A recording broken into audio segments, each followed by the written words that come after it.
Let's go to Joshua Bernard. Will God judge us for what we said or for what we meant by those words? I, that's a great question. I think it's going to be both. I think it's what you said and what you meant. And here's part of the reason. When I say things, depending, maybe I don't mean it that way, but that's how someone took it, right? And the other issue is so my words have an impact in other people, and the impact I have in others, I think, matters. So it's not like I'm just a microcosm. I was thinking about this recently. Forgive me, guys, this is a really weird analogy, but when you're playing a video game, there are what are called NPCs, non-player characters, and if you're playing a game and you're alone, it's not multiplayer. You're alone.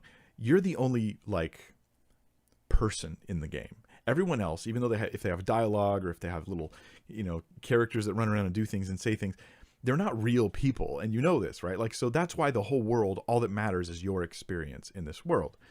And all I'm going to suggest is that there are a lot of people who go around the world and they sort of do this, right? They don't think everyone's an NPC, but they sort of act like I have my 5 people I really care about, and everybody else is an NPC. I don't really care that much about them. It's as though they're not real. So I think that the words I say, they impact others. Like right now, everything I'm saying is impacting you. And maybe I didn't mean it that way, but there's at least some measure of accountability for how it impacted you. Now, maybe you took it wrong. Maybe you misunderstood. Maybe you got confused.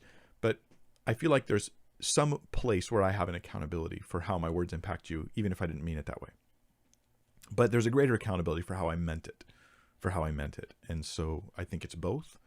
But ultimately, these aren't my decisions to make. I don't judge people's intentions. I don't hold people accountable for things they meant. Not ultimately, God does. So God will judge perfectly with perfect righteous judgment, exactly everything appropriately. And for those who have Jesus, he will judge you through Christ, meaning that Jesus takes the punishment for the sins you've committed and you receive the grace and forgiveness. So when you become more aware of your sin and the things you've done in the past, it should only make you that much more grateful to Jesus for the sacrifice he made for you.